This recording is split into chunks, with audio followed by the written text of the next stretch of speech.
I think it's a grand and glorious thing that Skyfall is coming out on the 50th anniversary of Dr. No, because it is a movie that is about who James Bond is in a modern world. And that, I think, is the secret of the success of the entire franchise. Barbara Broccoli and Michael Wilson and Cubby Broccoli have been very brave about letting him exist in his world. People say, if it ain't broke, don't fix it.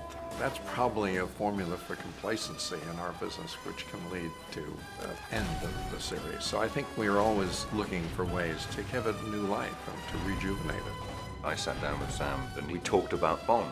We talked about Live and Let Die being our first Bond movie we saw in the cinema. We talked about the early movies. We talked about Goldfinger. And I felt an immediate connection to somebody who had exactly the same enthusiasm and respect for it that I did. This began before I was born, you know, so people have a life's experience and relationship with the character, with the franchise. Everybody you ask has different memories and favourites about the Bond films. With each film, you try to create something special. But they started with Dr. No, and they set the bar very high. There was a mixture of sex and violence, which I think at the time hit a nerve in audiences, i.e. that they liked it. But my mother disapproved of Bond to the extent that she had my father tear up a copy of The Man with the Golden Gun.